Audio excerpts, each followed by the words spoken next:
Hello, good afternoon, and welcome to the first in a short series of webinars which we're producing on behalf of Edições ASA to support teachers who are using the Step Up series of English.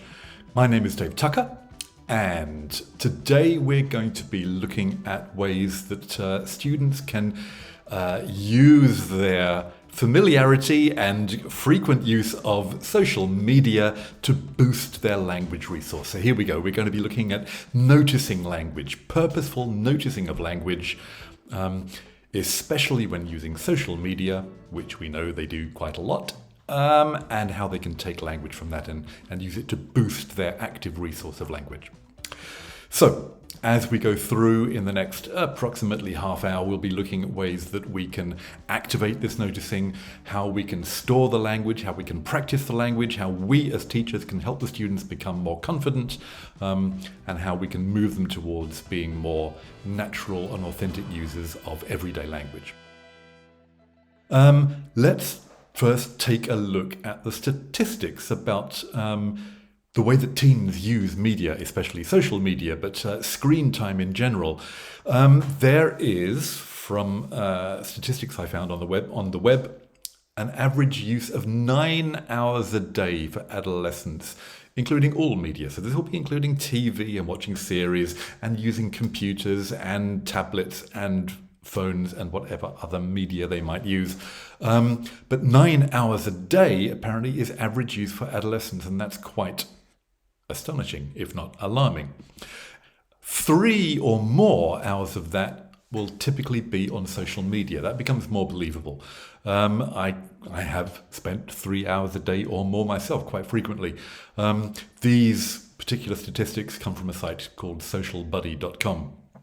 And of all the material that they will encounter on their daily use, huge use of media and screen time, they will come across more than half of this in English, or at least more than half of what is present on the web is in English. Again, statistics from this site, unbabel.com. Now this means if we do the math, and I try to crunch the numbers, not a mathematician, but I came up with an approximate value of more than 11 hours per week that the average student may be getting in extra exposure to English every week.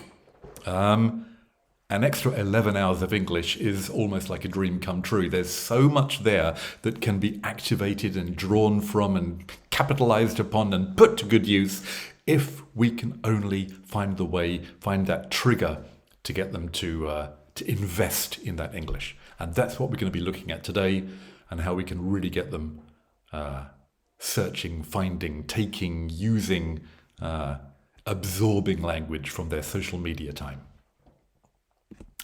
So that's the statistics. There's all this language, 11 or more hours a week, possibly for students encountering English on their screens, in their use of social media. And they have massive exposure to English. But, of course, as we know, it does not work, unfortunately, that we just expose students to language and they magically absorb and learn it and are ready to use it. Exposure does not equal learning or acquisition.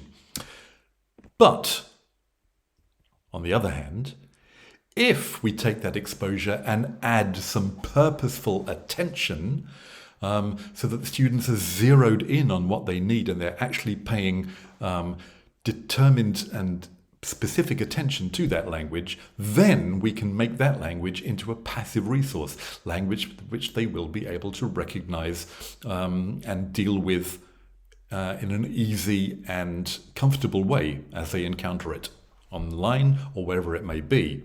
And the next step after that, once it has become passive resource by the equation of exposure plus attention, then if we take passive resource and we add meaningful practice and get students through the stages of controlled or non-authentic use, moving them towards authentic and freer use of the language, then we can help them move that passive language into a productive resource, and they can become more confident about using it on a day-to-day basis. So we have a client going from seeing it on the screen, then we add paying attention to it on the screen to make it passive resource. We then add some meaningful practice, and meaningful is the key here. It has to be meaningful. We can't just expose them to it again in a non-meaningful way. But if we add that meaningful practice, then we can move students towards absorbing that language and having it available for a productive resource. The great thing about this particular set of equations is that the root of it all is the students. It's the students who will be online, the students who will be using their screens, the students who will be paying attention, if we nudge them in the right way, to the language they see on their screens. And because the language comes from the students themselves, they have a greater personal investment. They make the choices. They decide what they find interesting or useful or cool. And because it comes from them, they're more involved with it. They're more invested.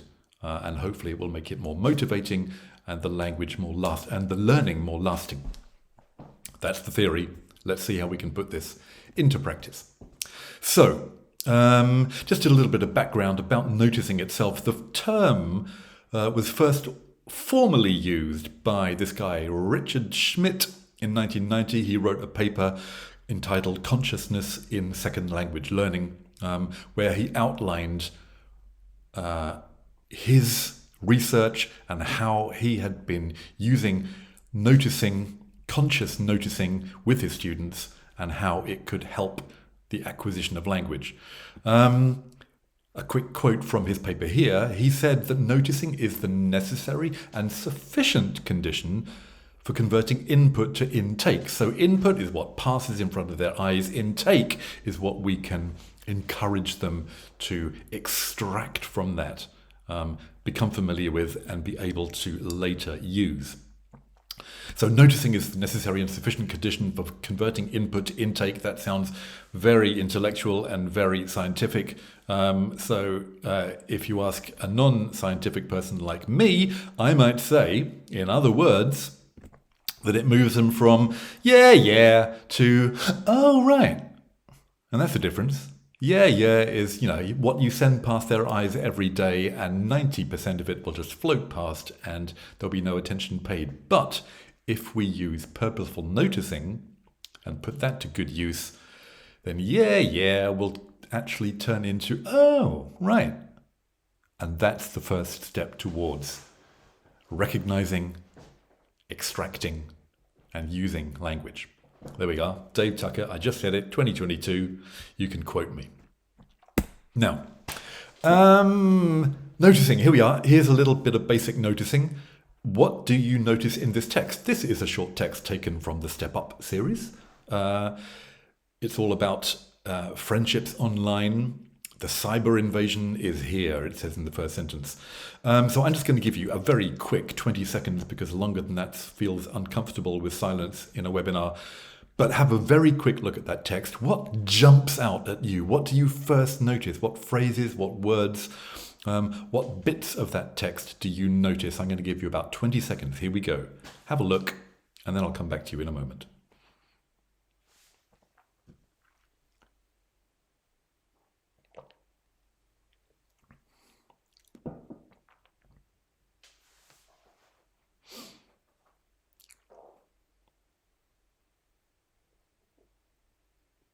And there we go. That's just about as long as I can cope with being silent. So I'm back, and we're back together. So I did this in a very quick way. I chose the text, I put it on the screen, I had a very quick scan through the text, and I found what jumped out at me. So here's my results. I've blurred the rest of the text, and there are a few little things that jumped out. Cyber invasion, the use of the word cyber, hyphenated with more or less anything you want to put after it these days, to indicate something that happens online in a technological way.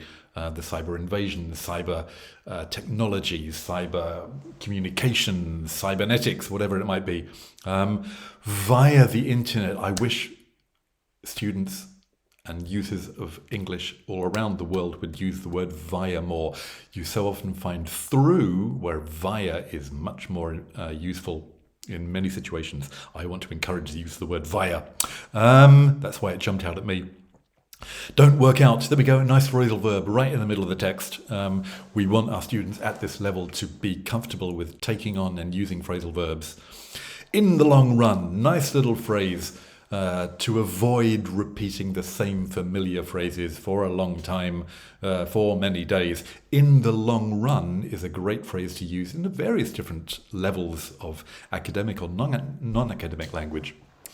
And real-time friends, a nice hyphenated compound adjective used in combination with a noun there, the sort of thing that makes their language sound very authentic.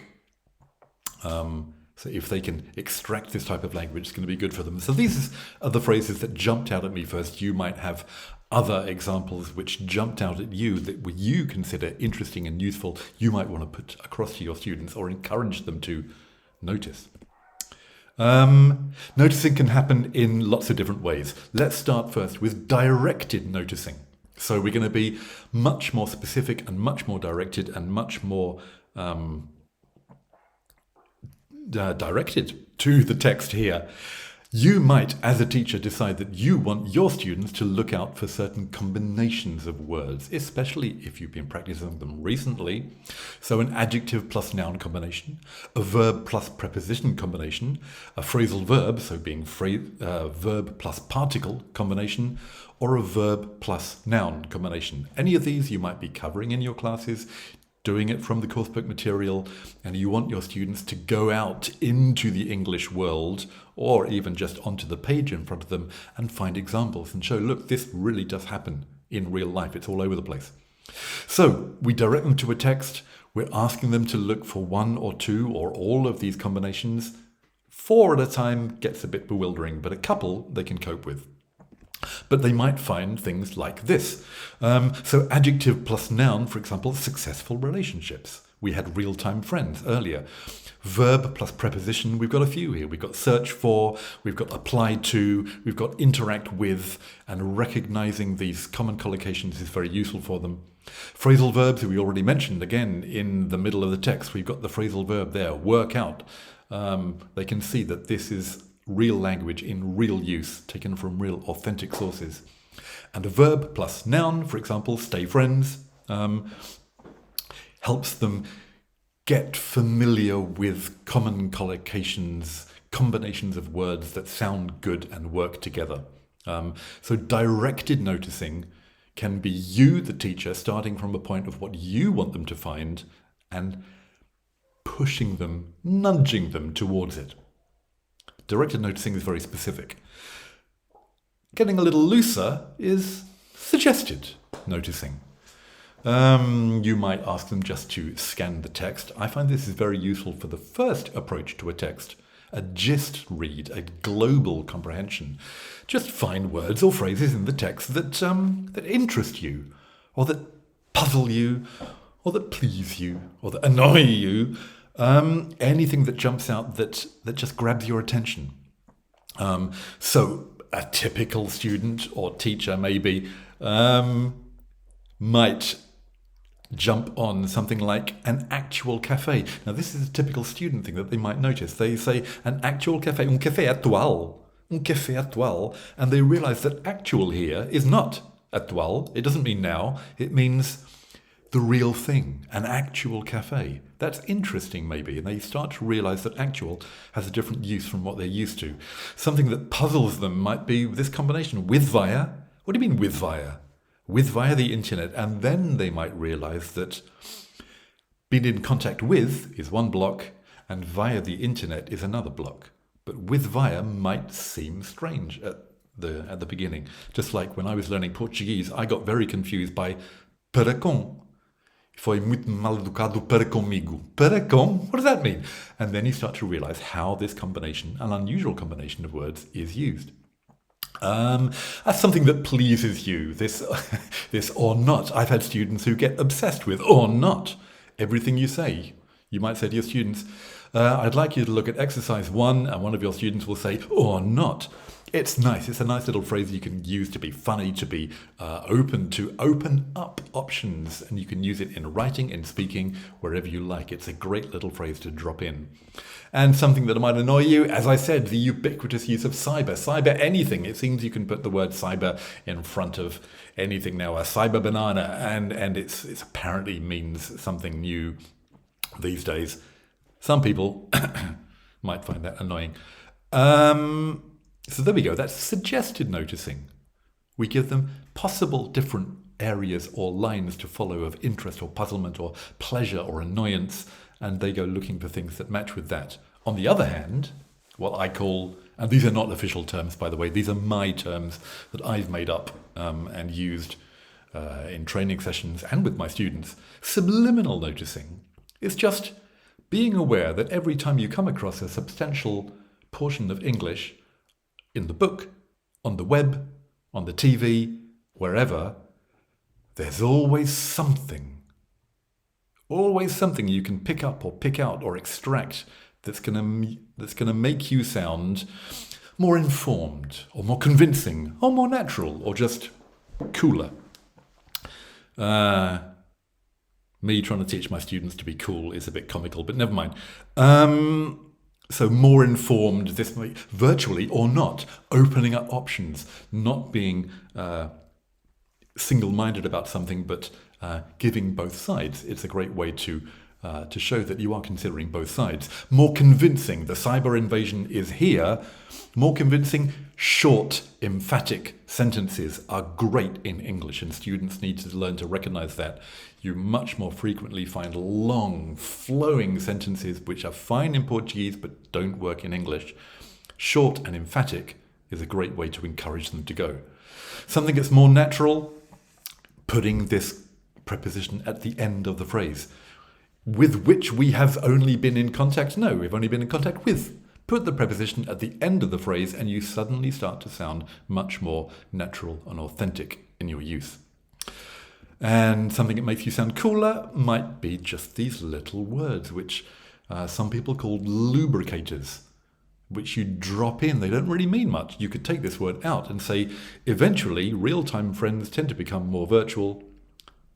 But if you drop in these little words like though or like or actually, they can help you sound much more authentic, much cooler, if you like, because you just sound like you're speaking naturally.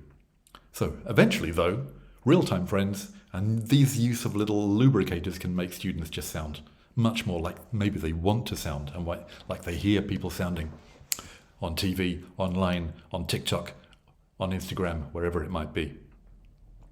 So noticing in social media. Here we go. Social media, as we've said, they spend hours and hours and hours and hours and hours and hours and hours every week, and a lot of what they come across will be in English. A lot of what they come across, obviously, maybe the majority of what they come across probably every day will be in their own native language. They'll be following people online who are celebrities, but many of those might be Portuguese celebrities.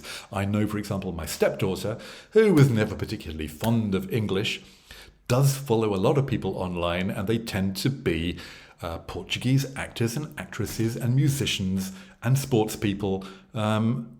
The majority of them in Portuguese, but she does also follow people in English, and she picks up stuff from that. Even if she doesn't want to, it somehow finds its way in. So a lot of this can go on. So we can suggest or direct our students go to social media with this purposeful noticing in mind. But we have to make decisions before we do this. We can't just throw out this vague suggestion. So you need to decide whether you want to be directed about it. Remember, we can ask students to go and look for very specific language. Look for adjective plus noun combinations or verb plus noun combinations. Specific things that you've been studying maybe in class and you want them to be more aware of by seeing them in authentic use around them. Do you want to be directed? It's one option which is open to you. Mix them up. Another option, as we've seen, is suggested noticing. Find something that is interesting or puzzling or annoying or pleasing. Just getting them to spend a portion of their evening time online just looking out for stuff. What's interesting? What's puzzling? What's annoying? What's pleasing? What do you notice? Purposeful noticing. Or it might be subliminal, just a regular reminder that you're going to go online after school. Of course you are. Don't forget, just look out for stuff. Have a look, see what you find, see what's nice, see what's funny, see what you want to share with someone because you found it interesting or puzzling or annoying. Just always be aware that there's something going on in that English on that screen. You can learn from it. So you can mix these up, as I say.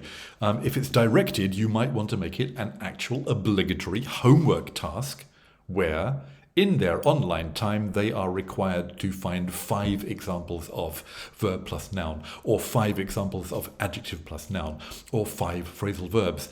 You could actually make it an obligatory homework task, and it's one that they probably wouldn't mind doing because they're just doing it while they scroll. You could make it an optional task.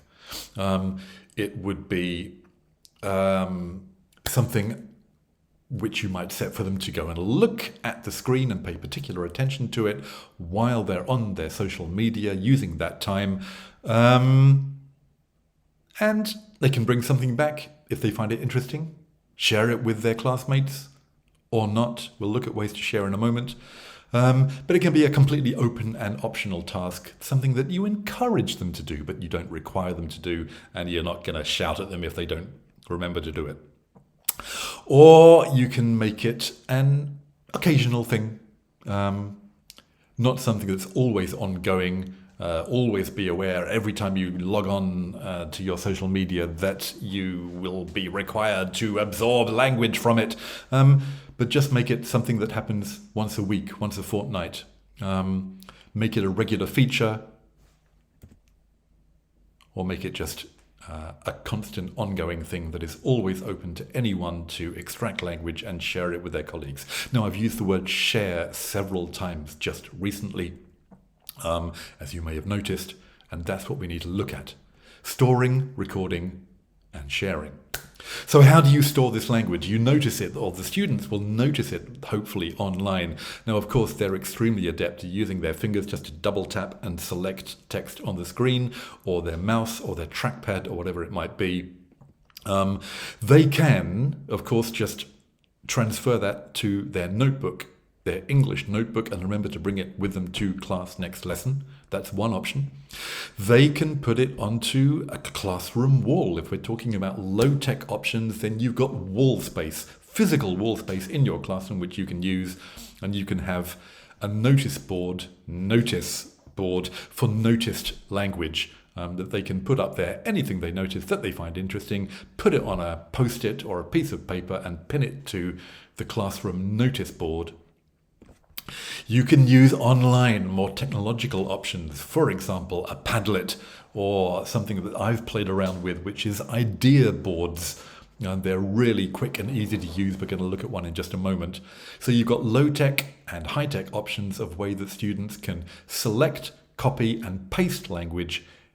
Low-tech into their notebook or the classroom wall, high-tech onto a Padlet or an Ideaboard or something similar, ready for sharing. Don't forget, as it says here, don't forget in a big red blob, the value of sharing. It's all very well just noticing and going, oh, yeah, that's interesting. But if you don't bring it out into the open, if you don't share it with your colleagues, then you don't get the opportunity to revisit that language, which is very important. And you don't get the opportunity to learn from your colleagues and your peers and your classmates, which is also incredibly important. Again, it's happening between students and not directed from the teacher. Makes it interesting, motivating, and empowering for the students. Ways of doing this just involve finding new examples, new things they've found, looking for explanations, all sorts of ways to do that. Let's just look at how Ideaboards work. Sorry, I forgot that was coming up, but here we go. Here's an idea board that I set up. It's a free service. All you need to do is go to the website ideaboards.com, make yourself an account and start setting up boards. Now, This one is a very simple board set up to share language found online. So I called this Look What I Found. That's my idea board for sharing language. It's got 3 sections. Section number 1 is What the heck? Of course, not WTF, but WTH, because we're good boys and girls. And this is where students make a note of things that they found and they think, what is that? What does it mean? What are they talking about? Where does this word come from? I don't understand it. Happens all the time. Share that. You don't even need to put your name on it, but you can just paste things here that you find puzzling. In the middle, I've got, so the Look What I Found is the umbrella name for the site, but this middle section is called Way Cool. Things that they find that they think are really cool language, that they've maybe heard their heroes, media, social actors, sports people, whatever, using, and they think sounds really cool.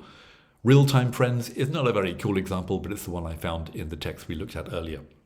Things they found cool, things they want to share, things they want to revisit, things they think they can actually use and sound good. And then the last section I just called I Did Not Know That. So, for example, this phrase, in the long run, which at first glance is a bit strange. Long run, what is talking about a marathon? But they can get the meaning from the context, work out how it's used, and here they can build up a series of phrases. Each student who comes on can post a new, different coloured post-it note in the right column and build up a resource of things to share, things to learn from, and things to expand their language. So there we go.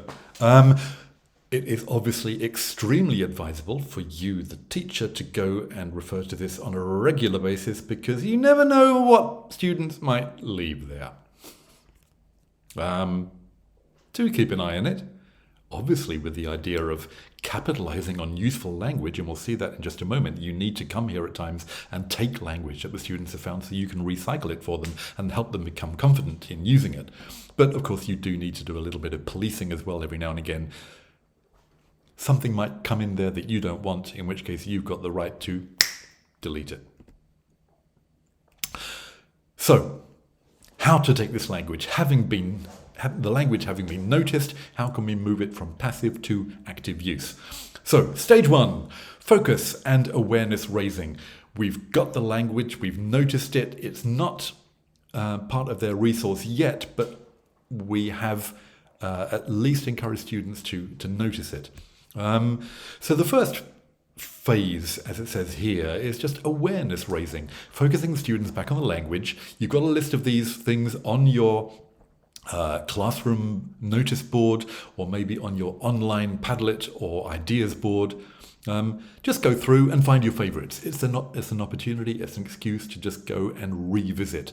Find some definitions or meanings or images. It's great to search for images that are associated with these words or phrases. It really helps reinforce meaning. But sharing definitions, trying to negotiate what makes a good definition for this particular word or phrase is a great way to do it.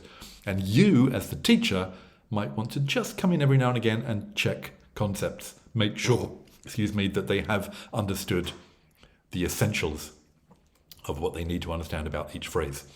Students can then go and search for more examples. Go online, get their phones out in the classroom. Rather naughty. No, it's not. It's a great resource.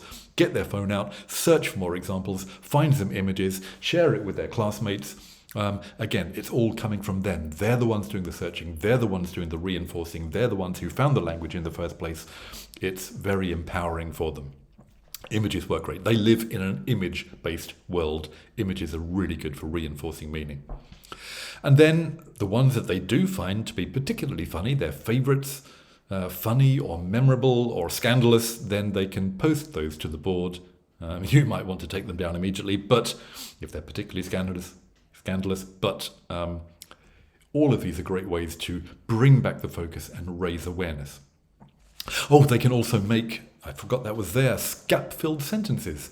Take that language, build a sentence around it, take the key words out and then pass that sentence in its gapped form to a colleague who might try and complete it with something that comes from the notice board. It's a way to really get their heads round the meaning if they have to write something that illustrates the meaning and pass it to someone who will try and find it. Making gap fills for their peers is a great way to do it. We can play in stage 2 a great game to help them really get to grips with the language. So experimenting with the language, starting to get comfortable, starting to move it into active resource.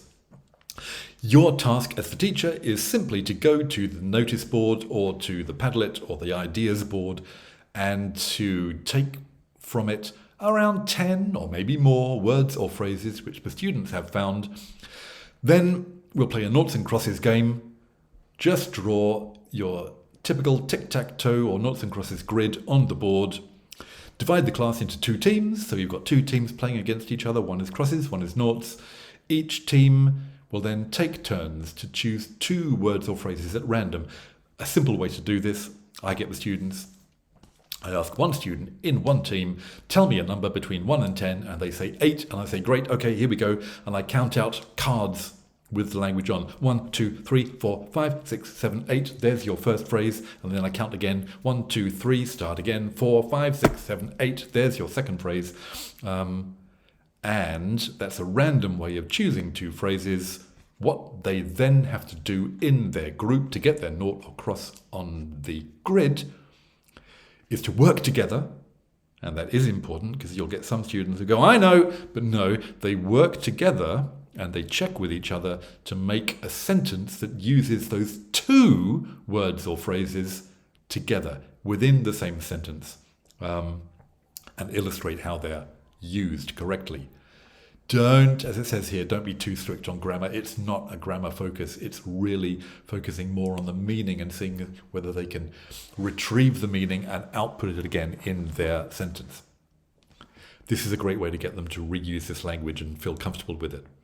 Of course, if their sentence is accepted by their peers and by you, they get to put their nought or cross on the grid and you carry on the game until there is a line of 3 and you have a winner. Then start again. You get different combinations, different random selections. It's a game they'll happily play for quite a while. Again, the language came from them. It's their language. They're being empowered by it. They'll quite happily carry on for a while. So again, moving from passive to active, the stage 3 would be the semi-authentic use, sometimes authentic use, as we'll see. You can use these words or phrases in a face page or Insta-wall activity. This is low-tech. Face page is something which I devised several years ago, in fact. And it simply involves a page which I copied and pasted together, something like this. You can make your own very quickly, which looks sort of like a Facebook type page. But of course you can't use the word Facebook because that's copyright, so I call it face page. And all they have to do is write something at the top of the page, which is their status post, something that happened to them recently, a little bit of news, how they're feeling, whatever they want. They draw a little picture of themselves in the box on the left, on the top left if they want, and then they stick their page to the wall using a little bit of Bostik, stick it to the wall, and then everyone in the class just circulates and mingles around the class. Social distancing makes this a little difficult, obviously, at the moment, but there will come a time when it can come back. And all they do is they just go around and they put a little circle around the word like if they want to, and they respond with a comment. Now, what they're aiming to do, obviously, is to use the language in their comments, which you have just been focusing on, which comes from their notice board, which comes from their Padlet, which they have taken from the net and they want to try out and put into practice. It's their opportunity, and they can get feedback from their peers, from the teacher at that moment, but they're in a sort of semi-authentic social media, paper-based type situation. And it's their first chance to try out some new language. That's Facebook, face page, or call it Insta-wall if you like, with the pages on the wall. Something that's just going to get them reading, commenting, and experimenting, trying out those new phrases. You can use the words or phrases, or the students can use the words or phrases to respond to posts. You might have a Facebook group online, or there's other websites which are set up for educational purposes, which you can use to make Facebook type groups where you can post and people can respond and comment and like, and they can purposefully use these words or phrases and try them out and experiment and see how they sound in this semi-authentic Facebook, Instagram, Twitter style post, comment, respond type situation, an experimentation stage. Or, moving a little bit more authentic, not even semi-authentic, this is authentic, use these words or phrases to comment on or to answer the post of a real life famous non-Portuguese speaking person on any social media platform. Go to their official page, see what they've written recently, and answer them, inserting a word or phrase of their choice from the notice board, from the Padlet, something they found, something they've experimented with, and now they feel confident enough to actually use it in a real situation, making a real comment on, I don't know, Stephen Curry's Facebook page or Twitter account, or Elon Musk, or Beyonce, or whoever it might be. Actually put that language to real interpersonal communication and see how it feels. So there we go. Those are my ideas to get students noticing language, moving from noticing to passive resource, moving from passive resource via meaningful practice into active production, all the time using language that they have found and they've selected and they've made a note of and they've shared with their colleagues. They'll find it motivating, they'll find it memorable, and they'll find it empowering as well. And it will make better time of their hours per week on their mobile phones than just sitting there and scrolling. There we go. Thank you very much for your time. I hope you enjoy putting this into practice in the classroom. We'll be back with more topics soon in the next webinar. Thanks. Bye-bye.